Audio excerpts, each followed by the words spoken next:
തൃശൂർ കുന്നംകുളം ഇട്ടിമാണി ആശുപത്രിയിൽ ശസ്ത്രക്രിയക്കിടെ രോഗി മരിച്ച സംഭവത്തിൽ അസ്വാഭാവിക മരണത്തിന് പോലീസ് കേസെടുത്തു. ശസ്ത്രക്രിയക്കിടെ പിഴ ഉണ്ടായെന്ന് ഡോക്ടർ രേഖാമൂലം എഴുതി നൽകിയിരുന്നു. 41-കാരനായ ഇല്യാസാണ് ഇന്നലെ മരിച്ചത്. അതേസമയം വൃത്തിഹീനമായ ശസ്ത്രക്രിയാ മുറിയുടെ ദൃശ്യങ്ങൾ പുറത്തുവന്നു.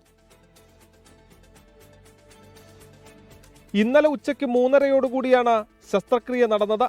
രാത്രി 8:30 ഇല്യാസിന്റെ മരണവിവരം ആശുപത്രി അധികൃതർ ബന്ധുക്കളെ അറിയിച്ചത്.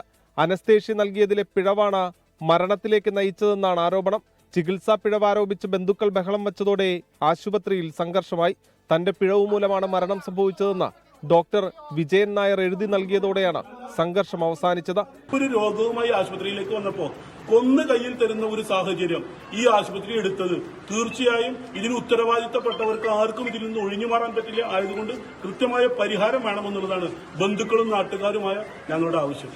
ആശുപത്രിയിൽ അടിയന്തര സൗകര്യങ്ങളില്ലെന്ന ആരോപണവുമായി ബന്ധുക്കൾ രംഗത്തെത്തി. ശസ്ത്രക്രിയ നടത്തുന്ന മുറി ഉൾപ്പെടെ പല സ്ഥലങ്ങളും ശോച്യാവസ്ഥയിലാണ്. പല മരുന്നുകളും കാലാവധി തീർന്നതാണെന്നും ബന്ധുക്കൾ ആരോപിച്ചു. സംഭവത്തിൽ കുന്നംകുളം പോലീസ് അന്വേഷണം തുടങ്ങി. 24 തൃശൂർ.